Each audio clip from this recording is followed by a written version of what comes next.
ہادیو رہنما ہمارے علماء، ہو کبھی درپیش جو کوئی مسئلہ، پوچھ لیں حاضر ہوں ہم ان کی بارگاہ۔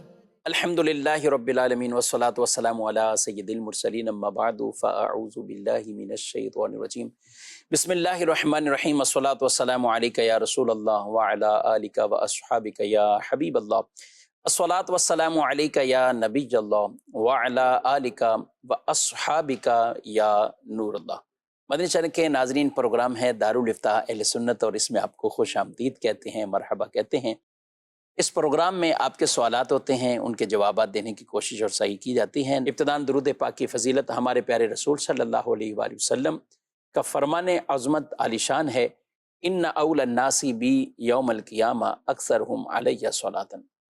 قیامت کے دن میرے سب سے زیادہ قریب ترین وہ ہوگا جو مجھ پر کثرت سے درود پڑھتا ہو۔ صلو علی الحبیب صلی اللہ تعالی علی محمد صلی اللہ علیہ وآلہ وسلم۔ آج کے ہمارے مہمان ہیں مفتی محمد حسان عطاری، آپ کو خوش آمدید کہتے ہیں۔ کیسے مزاج کرام؟ الحمدللہ رب العالمین، ماشاءاللہ۔ غوث پاک رحمۃ اللہ تعالی علیہ کے حوالے سے ایک سوال کرنا ہے، اور بعض لوگ اس چیز کو یہ پھیلاتے ہیں کہ غوث پاک جو ہے وہ حنبلی نہیں تھے۔ فقہ کے اعتبار سے کس فقہ کو وہ فالو کرتے تھے غوث پاک رحمۃ اللہ تعالی علیہ، اور اسی فقہ کو فالو کرتے ہوئے اپنے معاملات سارے دائرے عبادات کے بھی دیگر چیزوں کے، تو وہ کیا حنبلی تھے یا حنبلی نہیں؟ اس میں ایک قاعدہ تھا کہ غوث پاک کی جو مشہور کتاب ہے غنیۃ الطالبین، تو کہا کہ اس میں تو کوئی حنبلی لکھا ہی نہیں ہوا کہیں کہ وہ حنبلی ہیں، تو ہے ایسے کوئی؟ کیا کہیں؟ بسم اللہ الرحمن الرحیم۔ حضور سیدنا غوث پاک شیخ عبد القادر جیلانی رحمۃ اللہ تعالی علیہ، ان کا حنبلی ہونا اہل علم کے اوپر اس قدر ظاہر و باہر ہے کہ بظاہر اس کے اوپر کوئی دلیل دینے کی حاجت نہیں ہے۔ تواتر کے ساتھ علماء نے اپنی کتابوں کے اندر اس حوالے سے لکھا ہے، اور خود سیدنا غوث پاک رحمۃ اللہ تعالی علیہ نے اپنی کتاب غنیۃ الطالبین میں جو مسائل ذکر کیے ہیں، اپنا مختار ذکر کیا ہے، وہ بالکل واضح طور پر امام احمد بن حنبل رحمۃ اللہ تعالی علیہ کے حوالے سے لکھا ہے، اور کئی مقامات پر آپ نے اس بات کی صراحت بھی کی ہے کہ آپ کے جو امام ہیں وہ امام احمد بن حنبل ہیں۔ ٹھیک، بہت سارے مقامات ہیں، میں ان میں سے آپ کو دو پڑھ کے سناتا ہوں، ایک ہی جگہ پر دو ہیں، اور بھی مقامات پر موجود ہے۔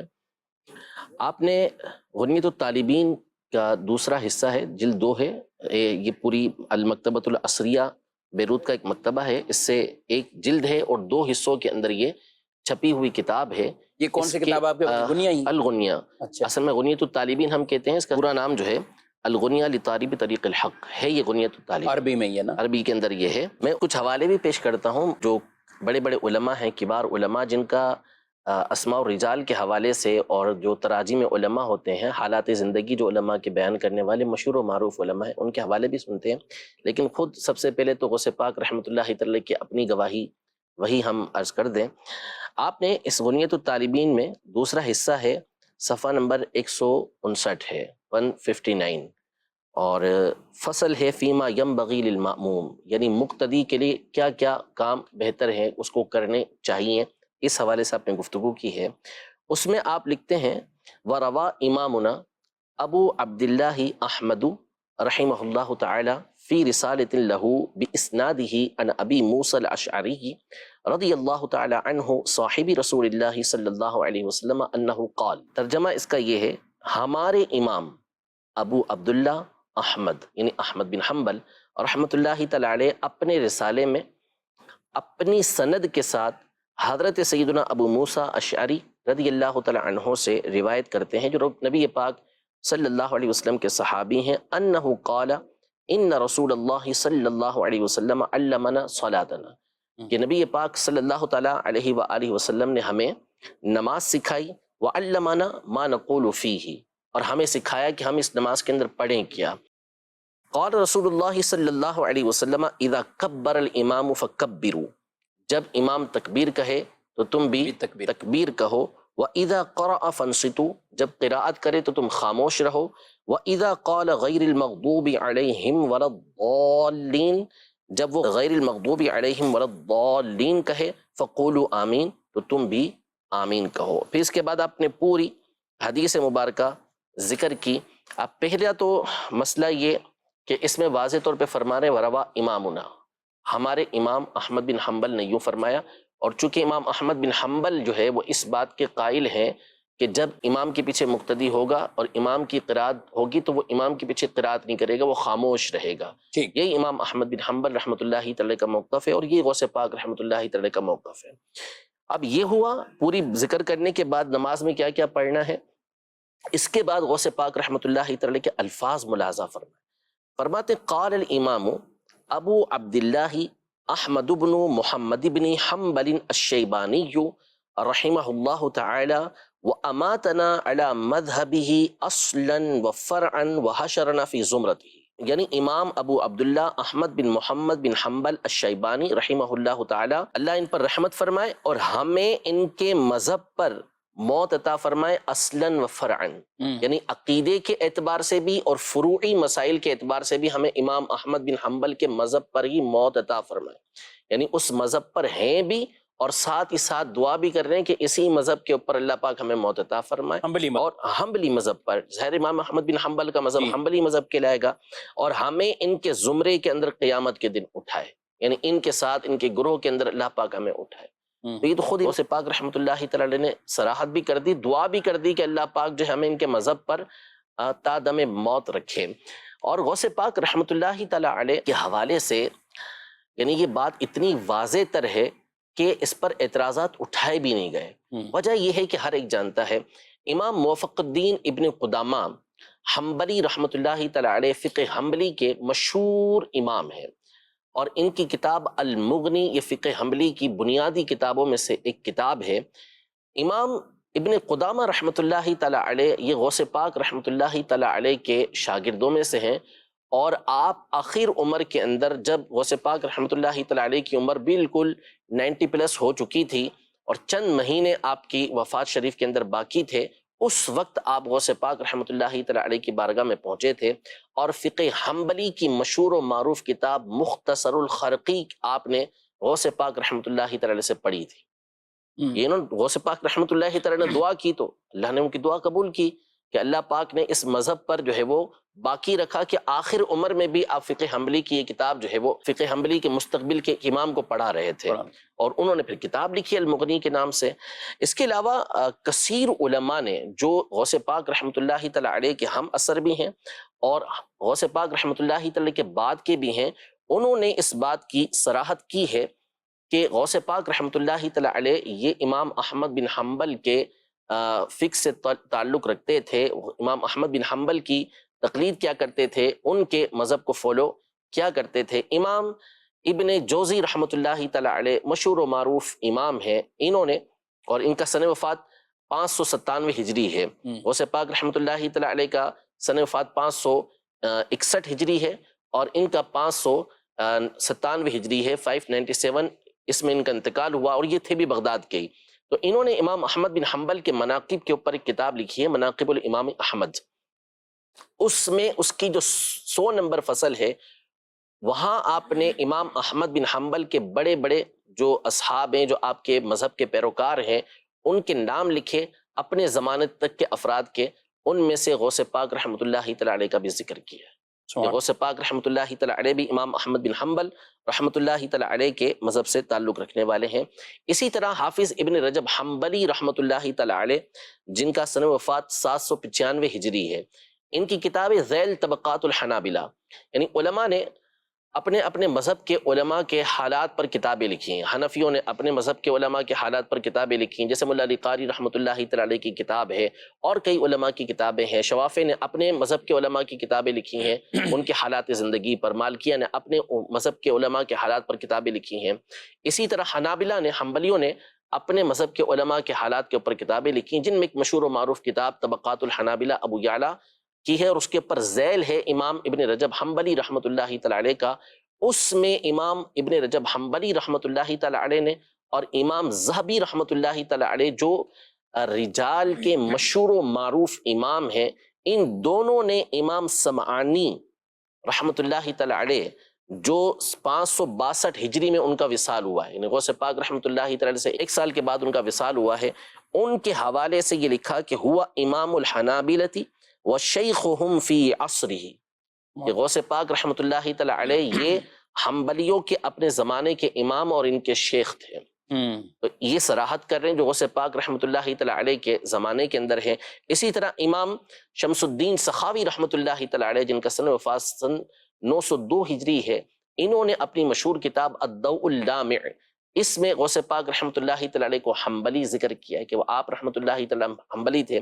شیخ محقق شیخ عبدالحق محدث دہلوی رحمۃ اللہ تعالی علیہ، جو پاک و ہند کے مشہور و معروف امام ہیں، مشہور محدث ہیں، انہوں نے غوث پاک رحمۃ اللہ تعالی علیہ کو حنبلی ذکر کیا ہے۔ تو ایک پوری فہرست ہے۔ سیر اعلام النبلاء کے اندر امام ذہبی رحمۃ اللہ تعالی علیہ نے، تذکرۃ الحفاظ میں امام ذہبی رحمۃ اللہ تعالی علیہ نے، امام ابن العماد رحمۃ اللہ تعالی علیہ نے شذرات الذہب کے اندر غوث پاک رحمۃ اللہ تعالی علیہ کو حنبلی ذکر کیا۔ ان تمام کے حوالے میرے پاس نوٹ ہیں اور پوری عبارتیں ہیں ان کی، جیسے شیخ محقق رحمۃ اللہ تعالی علیہ کی زبدۃ الاثار کے صفحہ نمبر 54 پر غوث پاک رحمۃ اللہ تعالی علیہ کو حنبلی لکھا ہے، اور الضوء اللامع کی جلد نمبر 9 اور صفحہ نمبر 169 پر آپ رحمۃ اللہ تعالی علیہ کو حنبلی لکھا ہے۔ سیر اعلام النبلاء کی جلد نمبر 20 صفحہ نمبر 439 پر غوث پاک رحمۃ اللہ تعالی کو حنبلی لکھا ہے۔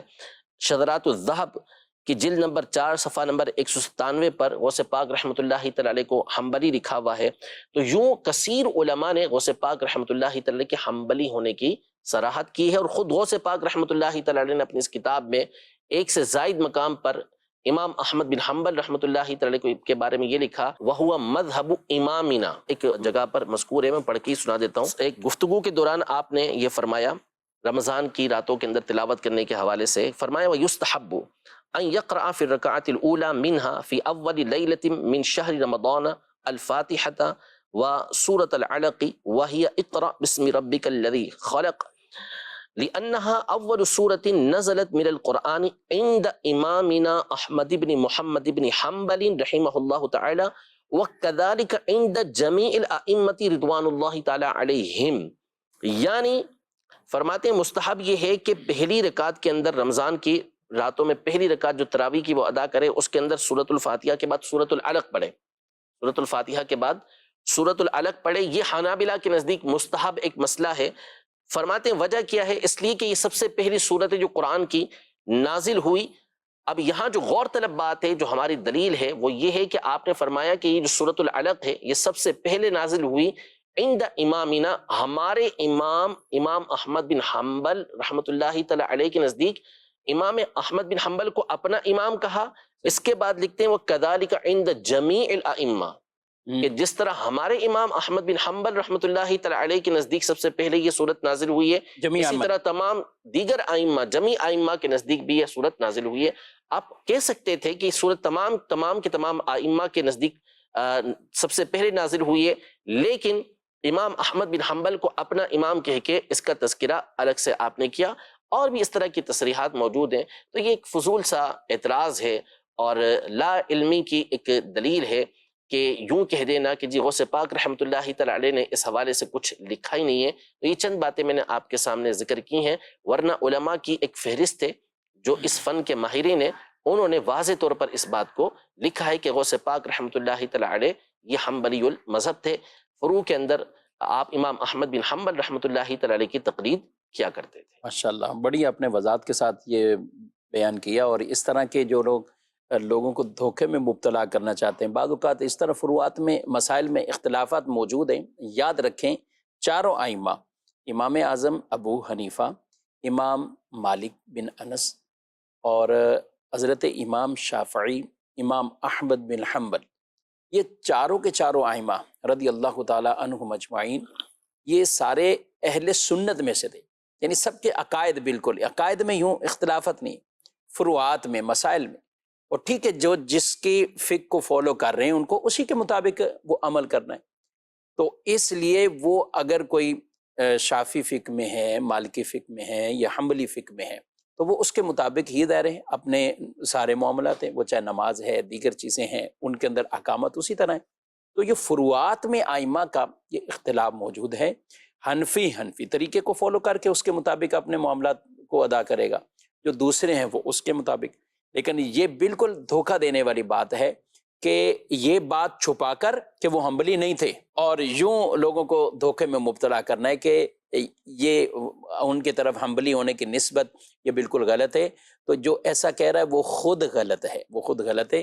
یہ باقاعدہ کتب اٹھا کر دیکھیں، اور عربی کتب اٹھا کر دیکھیں. ان کی تو کتابیں اردو میں نہیں تھی، عربی میں تھیں. اردو میں شائع کرنے والے اپنے مطبوعات والے، انہوں نے اپنی سہولت کے مطابق جتنا شائع کیا، جو کچھ چھاپا، لیکن اصل کی طرف تو مراجعت کریں. جب اتنی بڑی بات کے اوپر دعویٰ کر رہے ہیں اور دلیل کیا ہے، وہ دلیل کچھ بھی نہیں ہے، تو یہ بالکل غلط ہے اور لوگوں کو دھوکے میں مبتلا کرنا ہے. لیکن حقیقت وہی ہے جو آپ کے سامنے یہ رکھ دی ہے. مزید بڑھتے ہیں ہم، اپنے کچھ ہمارے پاس سوالات بھی ہیں، بلکہ ایک پیکج تیار کیا ہے، اس میں دیکھتے ہیں کیا مسئلہ پوچھا جا رہا ہے.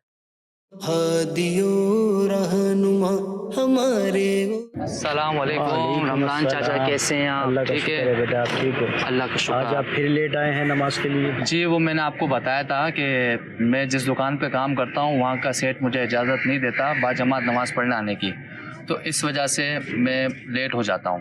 بیٹا میں نے آپ سے کہا تھا کہ اپنے سیٹ سے کہو کہ تھوڑی دیر کے لیے نماز کے اوقات میں دکان بند کرنے کی اجازت دے دیں. پہلے تو ماشاءاللہ آپ نماز کے لیے باجماعت آیا کرتے تھے. میری طرف سے کوئی مسئلہ نہیں ہے چاچا. کچھ دنوں پہلے ایسا ہوا تھا، میں دکان بند کر کے عصر کی نماز پڑھنے کے لیے آیا تھا، تو اتفاق سے پیچھے سے میرا سیٹ آیا، اس نے دکان کو بند پایا، تو اس کے بعد وہ مجھ پہ بہت غصہ ہو گیا. اس نے مجھے کہا کہ میں نے آپ کو دکان پہ دکان کے کام کے لیے رکھا ہے، نماز کے لیے نہیں رکھا. اس نے ساتھ کہا کہ میں آپ کو نوکری سے نکال دوں گا. آپ کا سیٹ ایسا رویہ کیوں اختیار کر رہا ہے؟ افسوس کا مقام ہے. میں اس بارے میں کیا کہہ سکتا ہوں چاچا، میرا تو دل چاہتا ہے میں ساری نمازیں باجماعت پڑھوں. بیٹا میرے خیال میں آپ کو مدنی چینل کے سلسلے دارالفتہ اہل سنت میں کال کر کے مفتی صاحب سے شرعی رہنمائی حاصل کرنی چاہیے تاکہ اس معاملے میں آپ کو بہتر شرعی رہنمائی حاصل ہو سکے. جزاک اللہ، شکریہ. ہم چلیں گے مدنی چینل والوں کے پاس، اس کے بارے میں معلومات کریں گے. السلام علیکم. وعلیکم السلام ورحمۃ اللہ وبرکاتہ. صلی اللہ علیہ وسلم. پروگرام دارالفتہ اہل سنت، جس میں آپ کی رہنمائی کریں گے مفتیان کرام. آئیے سنتے ہیں مفتی صاحب کیا فرماتے ہیں. اللہ جی، اس طرح کی بھی کوئی پریشانیاں کئی لوگوں کو لاحق ہو جاتی ہیں. اللہ پاک رحمت کی نظر فرمائے. جن صاحب نے یہ کہا کہ میں نے آپ کو نوکری پر رکھا ہے، نماز پڑھنے کے لیے نہیں رکھا، بہت غلط جملہ انہوں نے کہا. کیونکہ جو بات چیت ہو رہی تھی وہ ہو رہی تھی جماعت کے حوالے سے، نماز پڑھنے کے اوپر، کوئی نفلی نماز کے اوپر نہیں ہو رہی تھی، فرض نماز کو جماعت کے ساتھ ادا کرنے کے حوالے سے ہو رہی تھی. تو اگر آپ نے ان کو نوکری پر رکھا بھی ہے تو اللہ پاک نے آپ کو اتنا دیا ہے کہ آپ نوکری پر رکھنے کے قابل ہوئے ہیں. تو آپ پر تو یہ لازم تھا کہ اگر یہ نماز نہ پڑھتے تو چونکہ آپ ان کے اوپر حاکم تھے اور عمومی طور پر آپ کی بات یہ مانتے، تو آپ الٹا ان کو نماز سے روک رہے ہیں. اس کے برعکس ہونا یہ چاہیے تھا کہ آپ ان کو کہتے کہ جا کے بیٹا نماز باجماعت ادا کرو. تو ہرگز اس طرح کا جملہ جو آپ نے کہا ہے وہ کہنے کی اجازت نہیں تھی. اس سے توبہ بھی کریں. اور دوسرا شرعی مسئلہ، جو بھائی ہیں جو نوکری کر رہے ہیں وہ سمجھ لیں کہ ان کا یہ فعل بالکل درست ہے کہ انہوں نے نماز باجماعت ادا کرنی ہے جبکہ ان کے اوپر جماعت واجب ہوتی ہے. جیسے ان کے دکان کے قریب مسجد اہل سنت کی موجود ہے، امام شرائط کے مطابق پورا ہے، جس کی وجہ سے ان کے اوپر جماعت واجب ہو جاتی ہے. تو اب ان کے اوپر لازم ہوگا کہ یہ جماعت کے ساتھ نماز پڑھیں گے. اور اگر سیٹھ اس صورت میں روکتا ہے، نماز کے لیے نہیں جانے دیتا، جماعت سے نماز نہیں پڑھنے دیتا، تو اس صورت میں اس کی بات نہیں مانی جائے گی، چاہے آپ کی نوکری چلے جائے.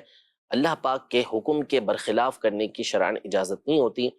رزق کا وعدہ اللہ جل شانہ نے فرمایا ہے کہ وما من دابۃ فی الارض الا علی اللہ رزقها، کہ زمین پر کوئی جاندار نہیں مگر یہ کہ اس کا رزق اللہ پاک کے ذمے پر ہے. تو لہذا اللہ پر توکل کر کے نماز باجماعت ادا کریں، اللہ پاک آپ کو اس سے بہتر رزق عطا فرمائے گا. ٹھیک ہے. اس میں بھی میں چاہوں گا کہ اس طرح کے اور بھی مسائل، اور جو ہمارے بھائی ہیں اگر اس طرح کی کسی کے ساتھ واقعی صورت، اب دارالفتہ اہل سنت سے فون پر آپ رابطہ کریں، اپنی وہ کچھ ڈیٹیل بتائیں، اور اس کے مطابق انشاءاللہ اگر واقعی کہیں ایسی جگہ ہیں کہ جہاں رخصت والی صورت ہے تو آپ کو رخصت بتا دی جائے گی کہ اس صورت میں آپ کو رخصت ہے، اس صورت میں آپ کو رخصت ہے نہیں ہے.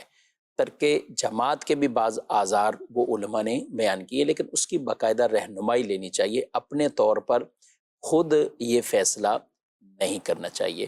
بہرحال جتنا آسان انداز سے ہو سکے اپنے سیٹ کو جو بھی ان کو سمجھایا جائے.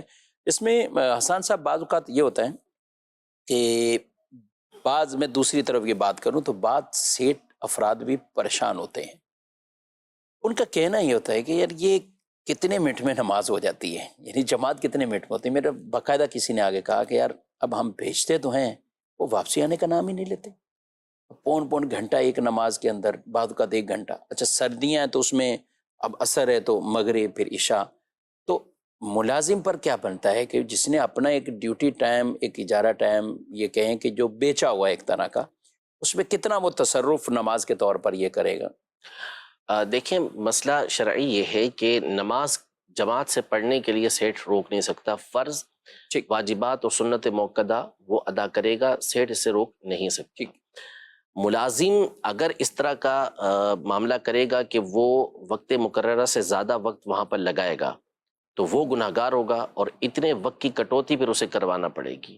جیسے وہ فرض نماز ادا کرنے کے لیے گیا اور مسجد میں بیٹھ گیا, تو اب جتنی دیر وہ ایسے ہی بیٹھا رہا, یہ اس نے غلط کیا, اس کی کٹوتی اس کی ہوگی. حتیٰ کہ فقہائے کرام نے یہاں تک لکھا کہ جو اجیر ہے, اس جو کسی مخصوص بندے کا اجیر ہے جس کو اجیر خاص کہتے ہیں, اس سے نوافل پڑھنے کی بھی اجازت نہیں ہے بغیر اس کی اجازت, بغیر اس کی اجازت کے, کہ مالک نے جب اسے بھیجا ہے تو وہ فرض واجبات اور سنت موقدہ ادا کر کے آ جائے گا.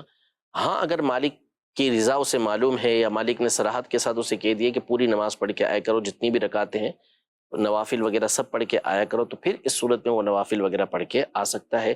یا جیسے بعض آفیسز ہوتے ہیں اس میں وقفہ ہوتا ہے مخصوص ٹائم کا, تو اس میں اگر کوئی نماز پڑھنے جاتا ہے اور اس وقفے کے اندر نوافل وغیرہ پڑھ رہا ہے تو ٹھیک ہے, ورنہ بہرحال ملازم واقعی ایسا کرتے ہیں کہ وہ پریشان کر دیتے ہیں. ایسی شکایتیں آتی ہیں کہ جائیں گے آدھا گھنٹہ جو ہے وہ وضو باتھ روم وغیرہ کے نام پر جائیں گے, نماز کے نام پر جائیں گے, اور سارا ٹائم اس کے اندر نکال کے آ جاتے ہیں, اور سیٹ کو واقعی مالک کو پریشانی ہوتی ہے. تو اس طرح کرنا بہرحال ناجائز و حرام ہے. جو جائز وقت ہے اسی کو آپ استعمال کر سکتے ہیں, اس کے بعد فوری طور پر آپ کو اپنے مقام پر پہنچنا ہے اور اپنا کام کاج کرنا ہے. ٹھیک ہے, حتیٰ کہ وہاں پہ کوئی درس و بیان محفل ہو رہی, نہیں کچھ بھی ہو رہی, تو آپ نے وہاں واپسی آ جانا ہے, اور یا اپنے سیٹ سے اجازت لے کے جائیں کہ آج کچھ میں اتنا ٹائم لگے گا اور اتنی دیر تک میں وہاں رک سکتا ہوں, یا یہ والا معاملہ ہے. تو پھر اس میں اب بعد اوقات حسان صاحب ٹائم پیریڈ طے کر لیا جاتا ہے, یعنی جب بتا دیا جاتا ہے کہ ٹھیک ہے یار اب یہ دوپہر کا وقفہ ہے نا, جو دوپہر ظہر کی نماز میں عام طور پہ اگر 1 گھنٹہ پون گھنٹہ ہے کہ بھئی نماز اور کھانے وغیرہ اس میں, تو اب اسی ٹائم کے رعایت میں وہاں بیٹھے رہیں یا کوئی پھر تو کوئی مسئلہ نہیں. وہ نہیں کہنا آفیسز ہوتے ہیں جیسے بعض کہ 1:15 سے 2:15 وقفہ ہے یا 1 سے 2 وقفہ ہے, وہ کھانے کا بھی وقفہ ہوتا ہے, نماز کا بھی وقفہ ہوتا ہے, یعنی اس کے اندر وہ جو چاہیں فریش ہونے کے لیے کر سکتے ہیں, اپنے کام کاج نپٹا سکتے ہیں, حاجتیں پوری کر سکتے ہیں.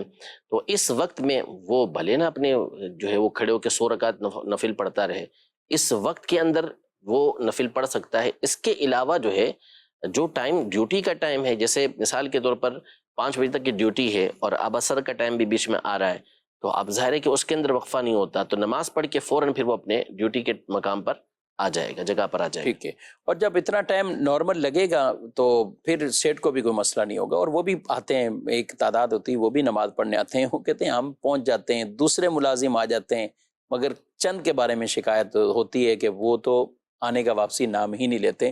تو بہرحال اس کا ضرور خیال رکھنا ہوگا. مزید سوال.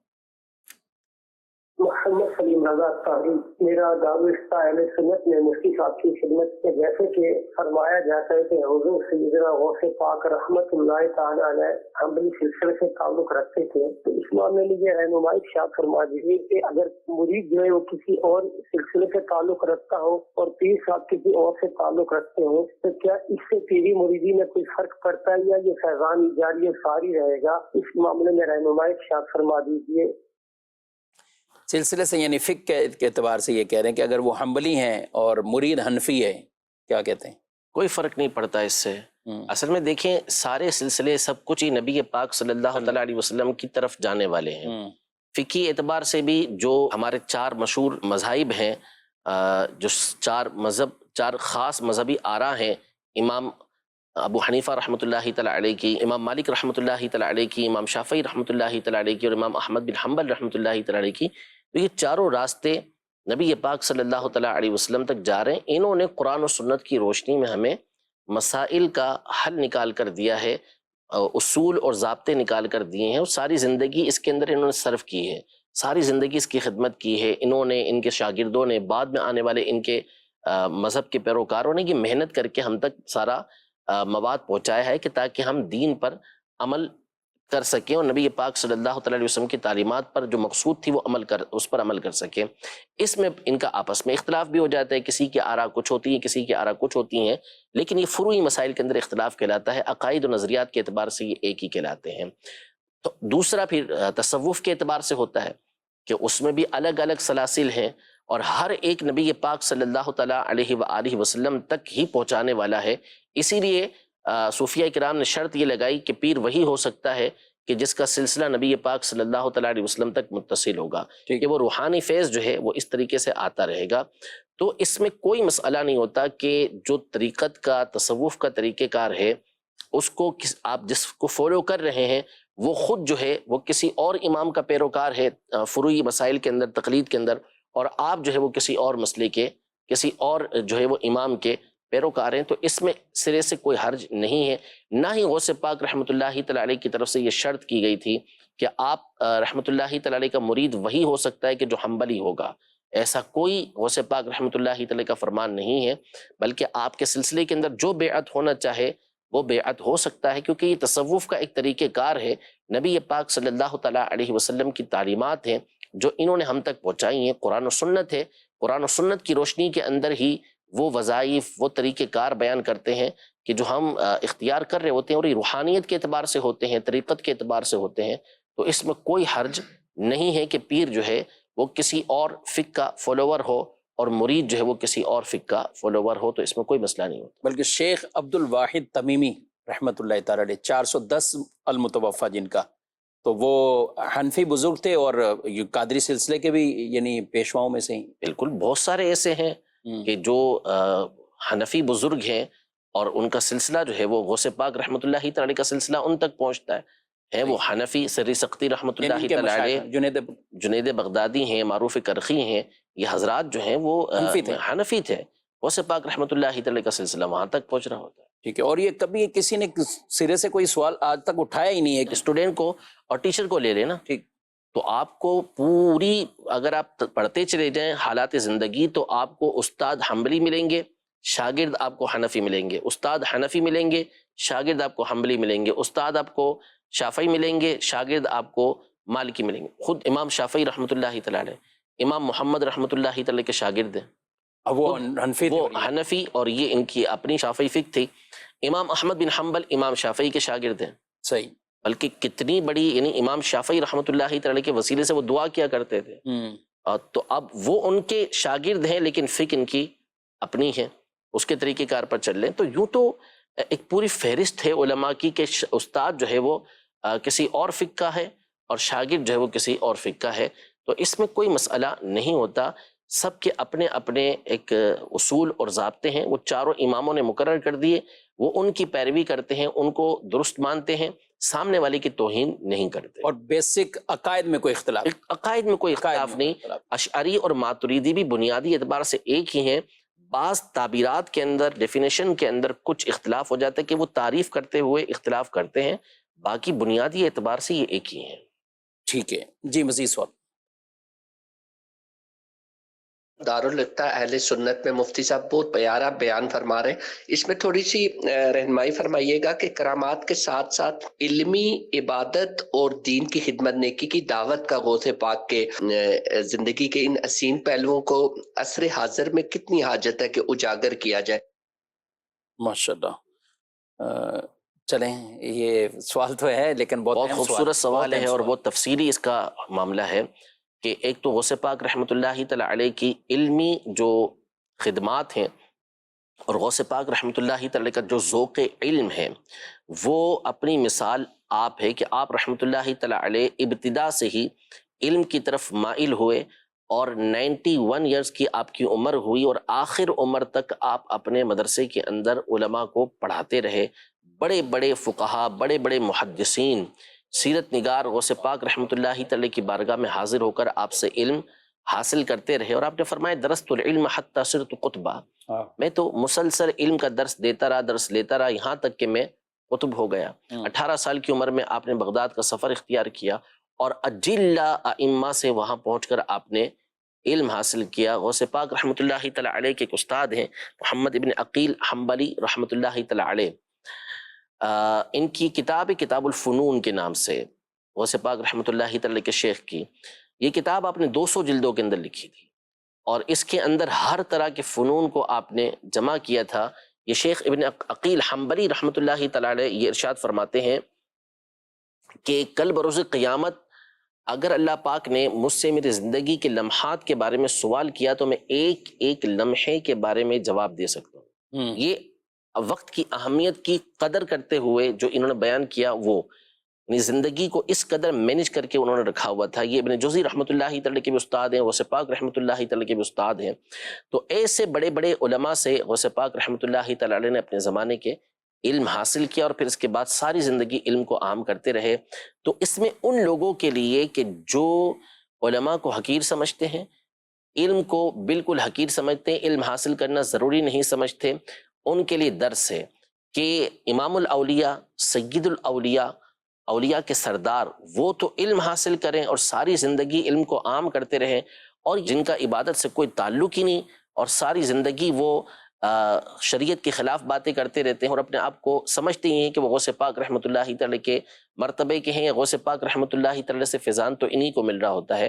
تو ایسوں کے لیے غوث پاک رحمۃ اللہ تعالی کی علمی زندگی کے اندر بہت بڑا سبق موجود ہے، اور اسی طرح عمل کے اعتبار سے یہ بھی بہت ضروری ہے غوث پاک رحمۃ اللہ تعالی کا ذوق عبادت کو بیان کرنا، تاکہ جو علم کی طرف منسوب لوگ ہیں انہیں چاہیے کہ وہ فقط اپنے علم کے اوپر تکیہ نہ کر لیں، بلکہ غوث پاک رحمۃ اللہ تعالی کی سیرت کو پیش نظر رکھتے ہوئے عملی زندگی بھی ان کی ایسی ہی ہونی چاہیے۔ سبحان اللہ۔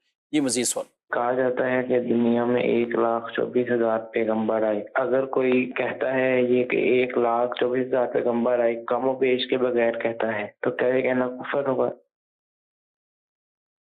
جی عام طور پر یہی ترغیب دی جاتی، کم و بیش کا۔ غیر محتاج جملہ ہے، اگرچہ کہ علماء نے اس کو صراحتاً کفر نہیں کہا، لیکن یہ جملہ ٹھیک نہیں ہے، اور یہ اس کے بہرحال پہلو جو نکلتے ہیں وہ کفریہ بھی نکلتے ہیں، کیونکہ 1,24,000 کا مطلب یہ ہوا کہ آپ نے کنفرم کر دیا کہ اتنے ہی پیغمبر آئے ہیں۔ اب اگر ہمیں تعداد تو پتہ ہی نہیں ہے، حدیثوں کے اندر مختلف تعداد آئی ہے، 2 لاکھ سے اوپر کے بھی ہیں۔ جی، تو الگ الگ تعداد آئی ہے، جب آپ کو ہمیں کنفرم ہی نہیں ہے کہ کتنے ہیں، تو اس کا مطلب تو یہ ہوا کہ جب آپ نے کنفرم کیا تو اللہ نہ کرے اگر جو تعداد آپ بیان کر رہے ہیں 1,24,000 کی، اگر اس سے زیادہ ہوئے تو اس کا مطلب یہ ہوا کہ آپ نے بس اتنوں کو ہی مانا، دیگر کو نہیں مانا، اور اگر کم ہوئے تو آپ نے غیر نبی کو نبی بنا دیا، اور اسی کو دونوں کو علماء نے کفر لکھا ہے۔ تو لہذا جو محتاط اور درست جملہ ہے وہ یہ ہے کہ یوں کہا جائے کہ کم و بیش 1,24,000 یا جتنے بھی انبیاء کرام علیہ السلام تشریف لے کر آئے، یوں الفاظ کہے۔ ٹھیک ہے، عام طور پہ اگر کسی کی زبان سے چاہے وہ کوئی واز کرنے والا ہو، بیان کرنے والا ہو، یا ویسے بھی لوگ مثال میں کہتے ہیں 1,24,000 پیغمبر تھے، کفر نہیں تو جو کفر نہیں اس کو کہیں گے، ٹھیک ہے، لیکن بیسک جو تعداد فگر ہے تو اس کے حوالے سے کم و بیش والا یہ بالکل محتاط جملہ ہے، اور یہی کہنا چاہیے۔ ناظرین کرام، آپ نے پروگرام ملاحظہ کیا، ہمارا وقت اختتام کو پہنچا ہے، آپ سے اجازت چاہتے ہیں، فی امان اللہ۔ ہادی و رہنما ہمارے علماء، ہو کبھی درپیش جو کوئی مسئلہ، پوچھ لیں حاضر ہوں ہم ان کی بارگاہ،